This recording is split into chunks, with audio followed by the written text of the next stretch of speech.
संयुक्त राज्य अमेरिका में हर 10 मिनट में एक बुजुर्ग व्यक्ति को स्ट्रोक होता है। हालांकि यह एक ऐसा पहलू है जिस पर शायद ही कोई चर्चा करता है। आप अनजाने में ही अपने पास मौजूद कुछ सबसे विश्वसनीय सप्लीमेंट्स का सेवन करके अपने जोखिम को बढ़ा सकते हैं।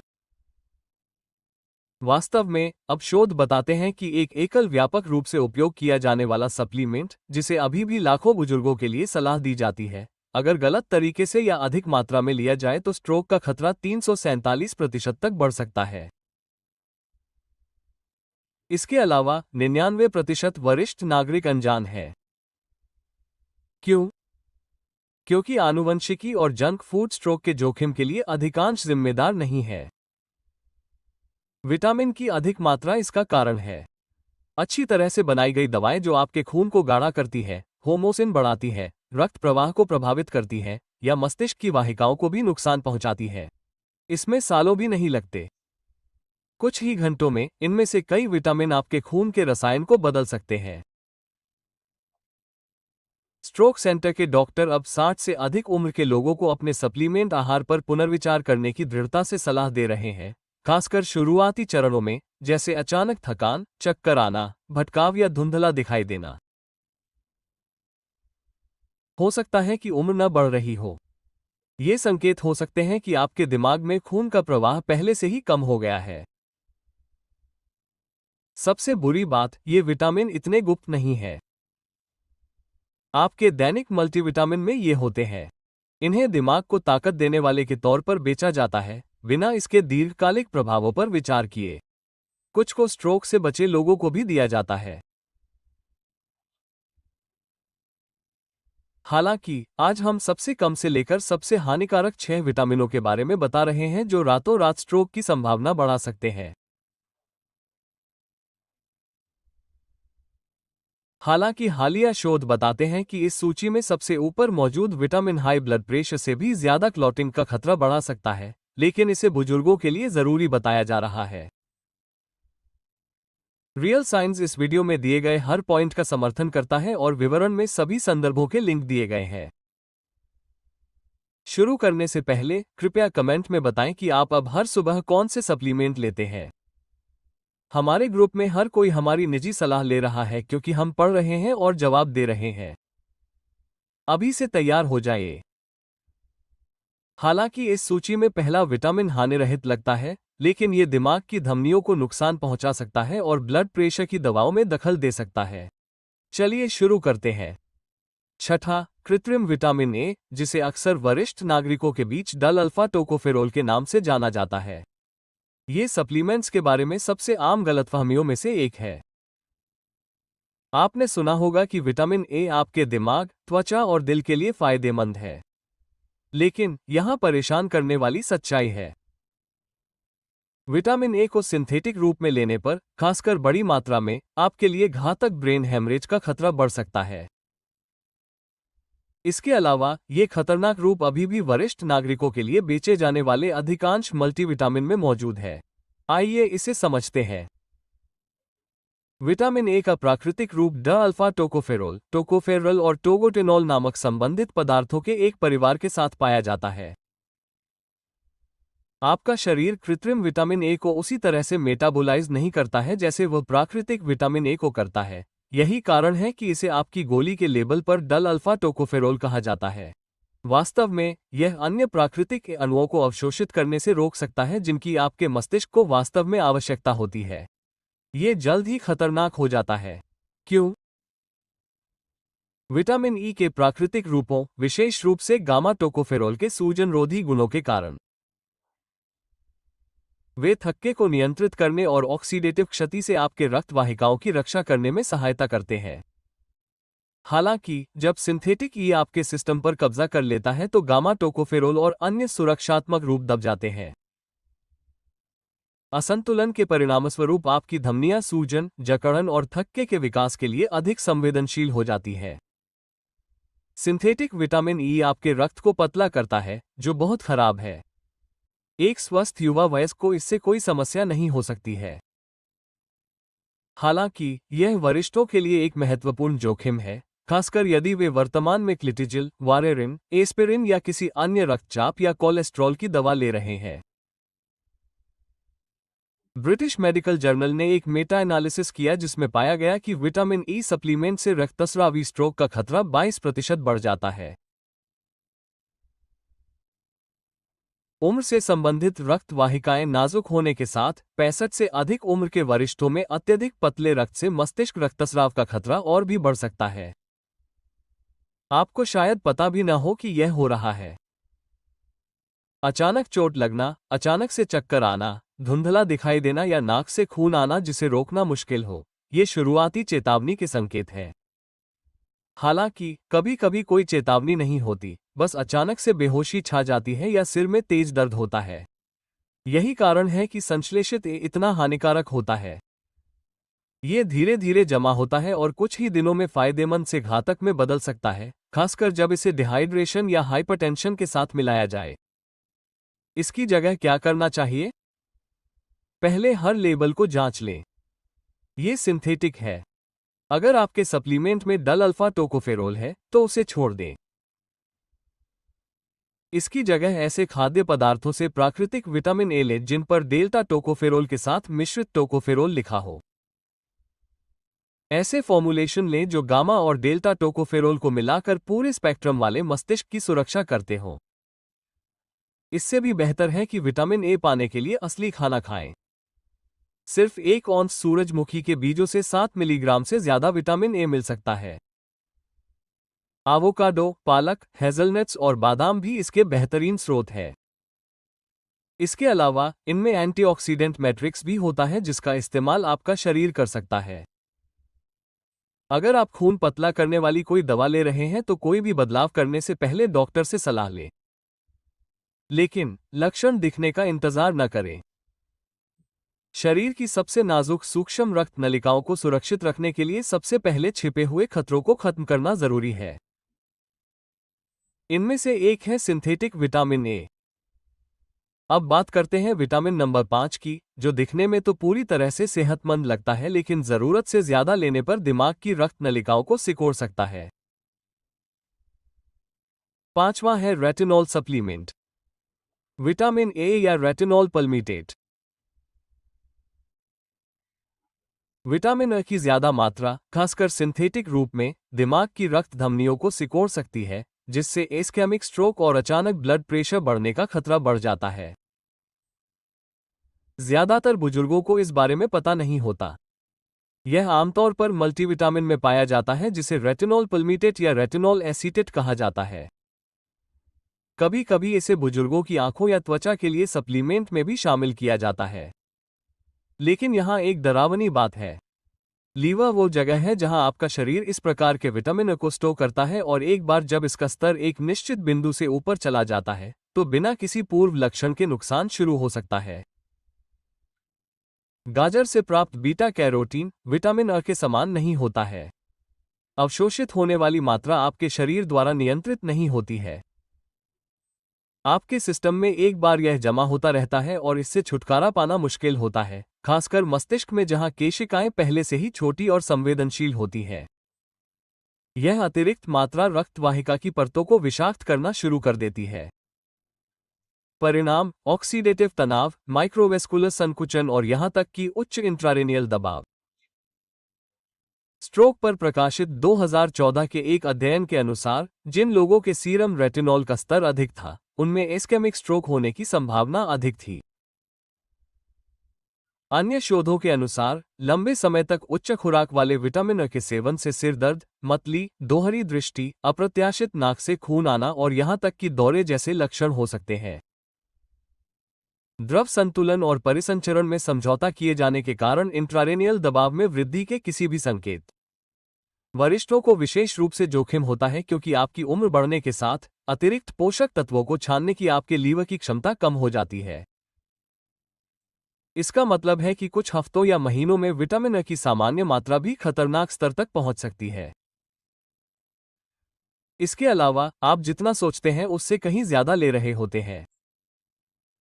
अगर आप लीवर, कॉड लिवर ऑयल या फोर्टिफाइड अनाज या दूध का सेवन करते हैं तो यह आमतौर पर तय मात्रा से दोगुना या तिगुना होता है। तो फिर आपको क्या करना चाहिए? सबसे पहले, जब तक किसी विशेष कमी के लिए कोई सप्लीमेंट न दिया गया हो, तब तक रेटिनॉल पल्मिटेट या रेटिनॉल जैसे विटामिन स्रोत से दूर रहें। इसकी जगह बटरनट स्क्वैश, शकरकंद, पालक और गाजर जैसे संपूर्ण खाद्य पदार्थों से बीटा कैरोटीन लें।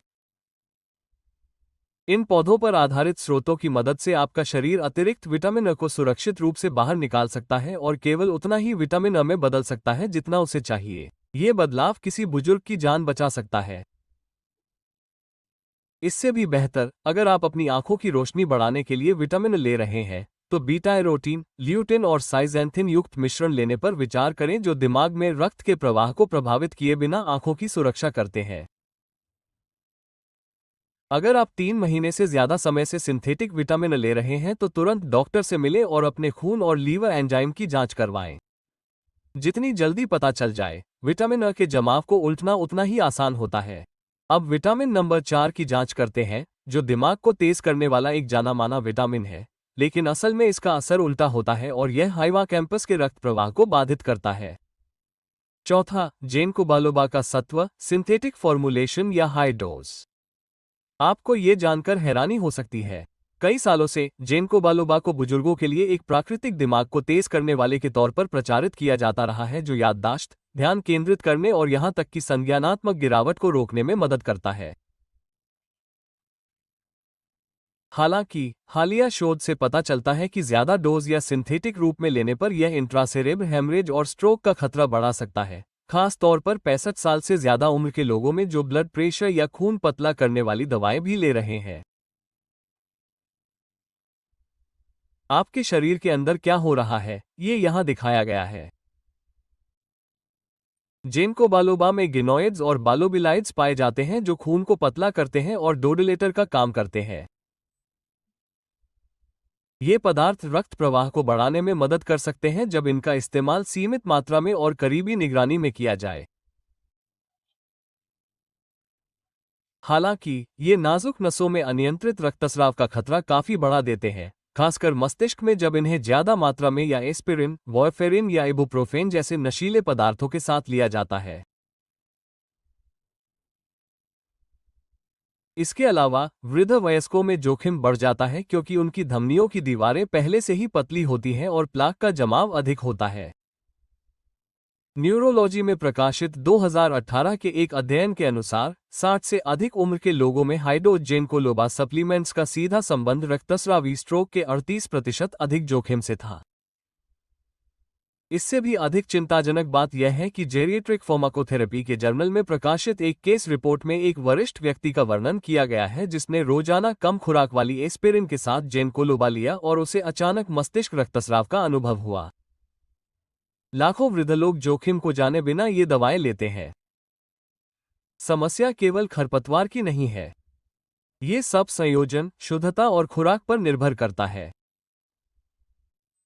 गिंको के कई ओवर द काउंटर उत्पादों में सक्रिय रसायनों के असंगत स्तर शामिल हैं और अन्य को प्रभावकारिता बढ़ाने के लिए कृत्रिम यौगिकों से भरपूर किया जाता है।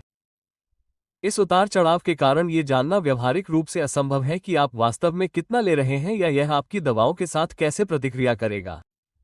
गिंको से संबंधित जटिलताओं में अप्रत्याशित लक्षण हो सकते हैं। बुजुर्ग लोगों को अचानक चक्कर आ सकते हैं, उनके शब्द अस्पष्ट हो सकते हैं, भ्रमित हो सकते हैं या अचानक बहुत तेज सिरदर्द हो सकता है। ये केवल प्रतिकूल प्रभाव से अधिक है। ये संभावित रूप से घातक मस्तिष्क रक्तस्राव का संकेत दे सकते हैं। तो फिर सुरक्षित उपाय क्या है? सबसे पहले तुरंत बंद कर दें और यदि आप जिंको बिलोबा का उपयोग कर रहे हैं तो लेबल पढ़ें। यदि खुराक या स्रोत स्पष्ट रूप से नहीं बताया गया है तो उस पर भरोसा न करें, जैसे कि 24% फ्लेवोना ग्लाइकोसाइड और 6% टार्पीन लैकोन्स के लिए मानकीकृत। अपने चिकित्सक से कम खुराक वाले ओमेगा-3, कोपा या सिटिकोलिन जैसे सुरक्षित स्मृति सहायता विकल्पों के बारे में सलाह लें, खासकर यदि आप रक्तचाप या रक्त पतला करने वाली दवाएं भी ले रहे हैं। और अधिकांश लोग इस बारे में अनजान हैं। मस्तिष्क के मेमोरी क्षेत्र जैसे हिप्पोकैम्पस के लिए लगातार ऑक्सीजन की आपूर्ति खून को पतला करने से ज्यादा जरूरी है।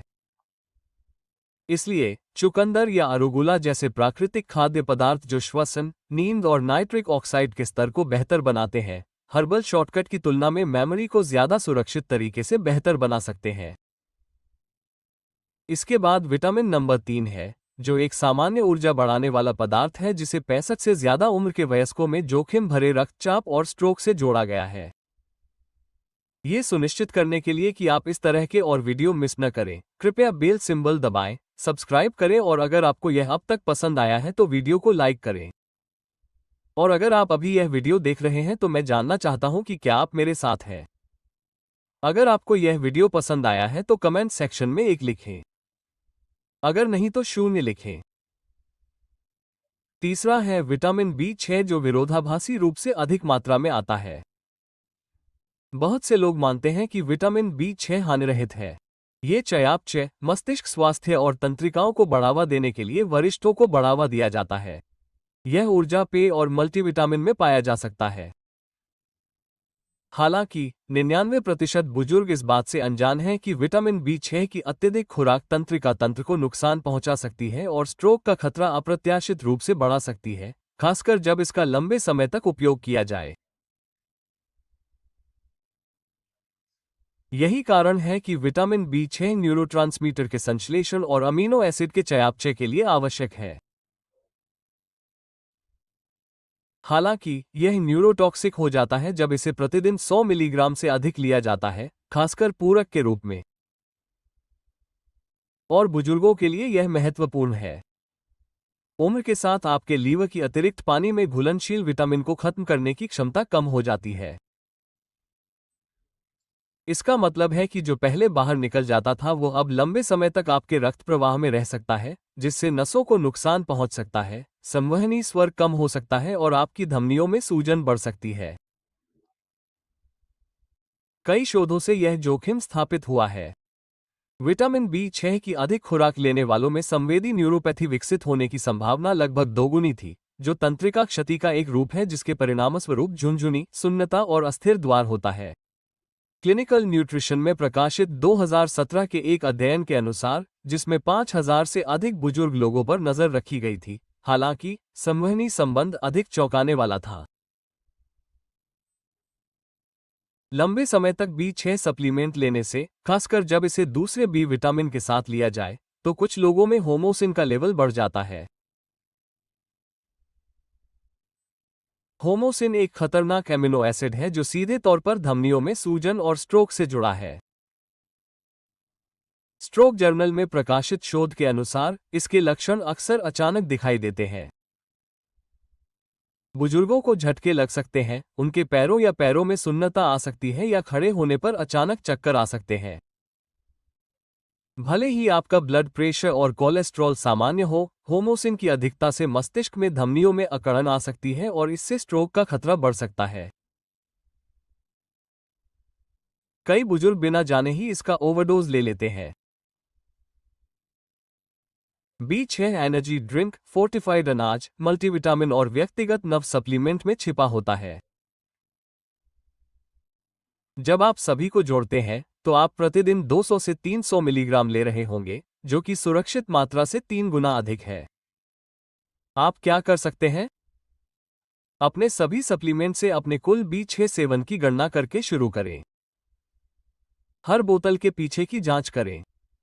अगर आपकी डेली टोटल 50 से 100 मिलीग्राम से ज्यादा है तो आपको खतरा हो सकता है। इसके बाद अपने डॉक्टर से होमोसिन टेस्ट के लिए कहें। अगर यह ज्यादा है तो B6 का सेवन कम करें और अंडे और हरी पत्तेदार सब्जियों जैसे खाने से फोलेट और B12 का सेवन बढ़ाएं। सबसे जरूरी बात, टाइम रिलीज्ड B6 सप्लीमेंट से दूर रहें क्योंकि ये आपके शरीर में जमा हो सकते हैं और तब तक बहुत देर हो चुकी होती है। इसके बाद विटामिन नंबर 2 है, जिसे ज्यादातर बुजुर्ग रोजाना लेते हैं, लेकिन उन्हें नहीं पता होता कि इससे स्ट्रोक का खतरा 30% तक बढ़ सकता है, खासकर अगर आपकी उम्र 65 से ज्यादा है। दूसरा है सिंथेटिक अल्फा टोकोफेरोल या विटामिन ए। ज्यादातर बुजुर्ग सोचते हैं कि विटामिन ए दिल के लिए अच्छा होता है। इसे एंटी एजन, दिमाग को तेज करने वाला और एंटीऑक्सीडेंट बताया जाता है। लेकिन हैरान करने वाली हकीकत यह है कि सिंथेटिक विटामिन ए की ज्यादा मात्रा स्ट्रोक का खतरा बढ़ा सकती है, खासकर सबसे जानलेवा स्ट्रोक जिसे हेमोरेजिक स्ट्रोक कहा जाता है। डरावनी बात यह है कि लगभग सभी ओवर द काउंटर मल्टीविटामिन में बिना बताए सिंथेटिक प्रकार शामिल होता है। विटामिन ई में 1 से अधिक पोषक तत्व होते हैं। इस परिवार में 8 अलग अलग रसायन होते हैं, जिनमें 4 टोकोफेरोल और 4 टोट्राइनोल शामिल है। हालांकि सिंथेटिक अल्फा टोकोफेरोल, जिसे डल अल्फा टोकोफेरोल एसीटेट भी कहा जाता है, लगभग सभी सप्लीमेंट्स में इस्तेमाल किया जाने वाला एकमात्र प्रकार है। कम जैव उपलब्ध होने के अलावा विटामिन ई का ये रूप आपके शरीर में अन्य स्वस्थ रूपों की जगह लेता है। इसके अलावा उस असंतुलन के संचय से आपके थक्के बनने की प्रतिक्रिया कमजोर हो जाती है, आपका खून पतला हो जाता है और आंतरिक रक्तस्राव का खतरा बढ़ जाता है, खासकर मस्तिष्क में। शोधकर्ताओं ने एटीबीसी अध्ययन नामक एक बड़े नैदानिक प्रयोग में लगभग 29,000 पुरुषों पर नजर रखी, जिन्होंने सिंथेटिक विटामिन ई सप्लीमेंट लिया। परिणामों से रक्तस्रावी स्ट्रोक का 22% अधिक जोखिम दिखाई दिया। प्रतिदिन 400 से अधिक अंतर्राष्ट्रीय विटामिन ई यूनिट का संबंध सभी कारणों से मृत्यु दर के काफी अधिक जोखिम से था, खासकर रक्तस्राव संबंधी जटिलताओं से। जेएमए में प्रकाशित एक अन्य अध्ययन के अनुसार, जिन बुजुर्गों का खून पतला होता है, उनकी धमनियां कमजोर होती हैं और जो अक्सर एस्पिरिन या अन्य एंटीकोगुलेंट लेते हैं, उन्हें ब्रेन हेमरेज होने का खतरा अधिक होता है। हेमरेजिक स्ट्रोक के लक्षण अचानक से दिखाई दे सकते हैं और इसमें लकवा, दृष्टि हानि, गंभीर सिरदर्द और बोलने में परेशानी शामिल है। हालांकि वास्तविक जोखिम यह है कि जब तक लक्षण दिखाई देते हैं, तब तक रक्तस्राव शुरू हो चुका होता है। इसके अलावा सिंथेटिक विटामिन ए के रोजाना चुपचाप खून पतला करने से भी खतरा बढ़ जाता है। अधिकांश बुजुर्गों को पता नहीं होता कि वे सिंथेटिक ए ले रहे हैं। सिंथेटिक ए को डल अल्फा टोकोफेरोल कहा जाता है, अगर लेबल पर ऐसा लिखा हो। इसके बजाय आपको सबसे सुरक्षित खुराक में डाल्फो टोकोफेरोल के रूप में जाना जाने वाला प्राकृतिक रूप लेना चाहिए, जिसे अन्य टोकोफेरल और टोट्रिएनोल के साथ मिलाकर लिया जा सकता है। जब तक अन्यथा निर्देशित न किया जाए, अपने दैनिक सेवन को 150 अंतर्राष्ट्रीय इकाइयों से कम तक सीमित रखें। अगर आप वारेरिन, एस्पिरिन या कोई अन्य रक्त पतला करने वाली दवा ले रहे हैं, तो उच्च खुराक वाले विटामिन ए सप्लीमेंट का सेवन करने से बचें। इसके बजाय ऐसे खाद्य पदार्थों पर ध्यान केंद्रित करें जिनमें प्राकृतिक संतुलित विटामिन ई हो, जैसे एवोकेडो, पालक, बादाम और सूरजमुखी के बीज, साथ ही ऐसे पूरक तत्व जो नुकसान के बजाय सुरक्षा के लिए मिलकर काम करते हैं। हालांकि हम अब शीर्ष पर हैं और यह पूरी तरह से आश्चर्यचकित करने वाला है। अधिकांश डॉक्टर इस विटामिन को प्रतिदिन लेने की सलाह देते हैं। हालांकि वृद्ध वयस्कों में यह इतना बुरा असर डाल सकता है कि कुछ न्यूरोलॉजिस्ट अब चेतावनी दे रहे हैं कि इससे खतरनाक रक्त के थक्के, संज्ञानात्मक हानि और माइक्रोस्ट्रोक बढ़ सकते हैं। आइए इसे सार्वजनिक करें। सबसे पहले विटामिन बी12 के इंजेक्शन। जब इसे अधिक मात्रा में लिया जाता है तो साइनोकोबालामिन बनता है। ये देखते हुए कि विटामिन बी12 को अक्सर मस्तिष्क के लिए सबसे अच्छा विटामिन माना जाता है, यह आपको आश्चर्यचकित कर सकता है। वास्तव में ये कई वरिष्ठों के लिए बेहद आवश्यक है, खासकर यदि आप अपर्याप्त हैं। हालांकि यहां भयावह मोड़ है।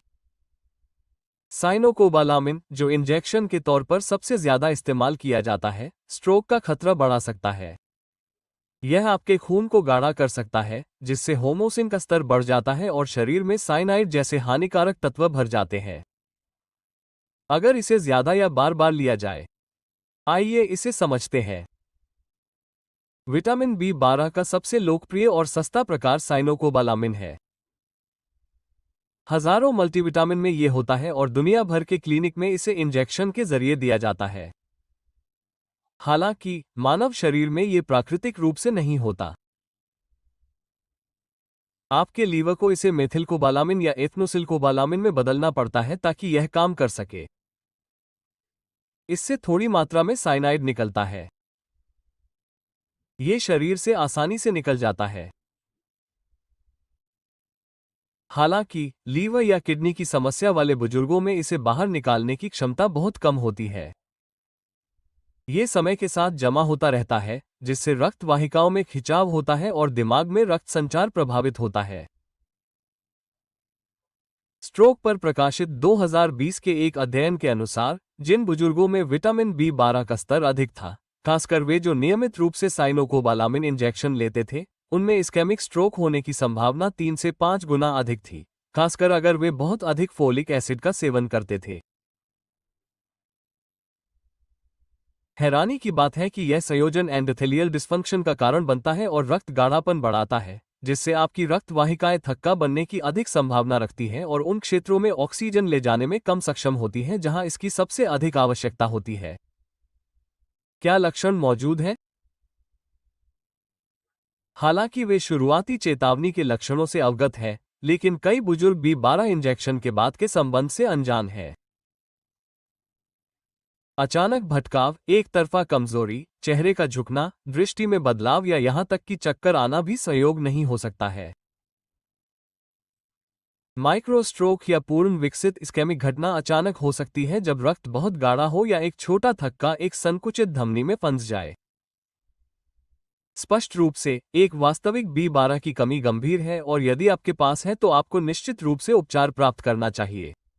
हालांकि ऐसी देखभाल बुद्धिमानी से की जानी चाहिए। आपका दिमाग वास्तव में मेथिलकोबालामिन का इस्तेमाल करता है, जो साइनाइड नहीं छोड़ने वाला एक्टिव वर्जन है। हाँ, इसकी कीमत थोड़ी ज्यादा है, लेकिन समय के साथ इसका इस्तेमाल सुरक्षित है। इसके अलावा, जब तक आपके डॉक्टर ने ब्लड टेस्ट से सही डेफिशिएंसी की पुष्टि नहीं कर ली है, तब तक 1000 माइक्रोग्राम से ज्यादा डोज या हाई डोज वाली गोलियां लेने से बचें। हफ्ते में 2 या 3 बार मेथिलकोबालामिन की 250 से 500 माइक्रोग्राम की डोज आमतौर पर काफी होती है और सामान्य रखरखाव के लिए कम खतरनाक होती है। अगर आपको बार बार B12 के इंजेक्शन लगते हैं और आपको हाई ब्लड प्रेशर, गाढ़ा खून, याददाश्त की समस्या या स्ट्रोक का इतिहास है, तो आपको अपने होमोसिन लेवल की जांच करानी चाहिए। बढ़े हुए लेवल इस बात का साफ संकेत हैं कि आपके B12 प्रोसेसिंग में कुछ गड़बड़ है। खत्म करने से पहले आपको ये बताना है, खास तौर पर 60 साल की उम्र के बाद, किसी विटामिन की लोकप्रियता का मतलब यह नहीं है कि वो सुरक्षित है। स्ट्रोक के ज्यादातर जोखिम आहार संबंधी कमियों के कारण नहीं होते। ये गलत डोज, फॉर्म या कॉम्बिनेशन के कारण होता है। हमें कमेंट में बताएं कि क्या यह आपको हैरान करता है। आप वर्तमान में इनमें से कौन से विटामिन लेते हैं और क्या आप किसी दूसरे विटामिन को लेने पर विचार कर रहे हैं? हर टिप्पणी को पढ़ा जाता है और हम उन वरिष्ठ नागरिकों के लिए विशेष स्वास्थ्य सलाह के साथ जवाब देते हैं जो अपनी स्वतंत्रता, जीवन शक्ति और बुद्धिमत्ता को बनाए रखना चाहते हैं। इसके अलावा, अगर आपको लगा कि यह मददगार था, तो अभी सब्सक्राइब बटन पर क्लिक करें और नोटिफिकेशन चालू करें। आप हमारी अगली फिल्में मिस नहीं करना चाहेंगे, खासकर वो जिसमें हम उन 7 सप्लीमेंट स्टैक का खुलासा करते हैं जो वरिष्ठ नागरिकों में बीमारियों का कारण बन रहे हैं। हम आपसे अगले वीडियो में मिलेंगे और सूचित और सुरक्षित रहेंगे। और मैं जानना चाहता हूं कि अगर आप अभी देख रहे हैं तो क्या आप मेरे साथ हैं? अगर यह वीडियो आपको पसंद आया है, तो कमेंट सेक्शन में 1 टाइप करें। अगर नहीं, तो 0 टाइप करें। कृपया नीचे कमेंट सेक्शन में अपने विचार और अनुभव लिखें।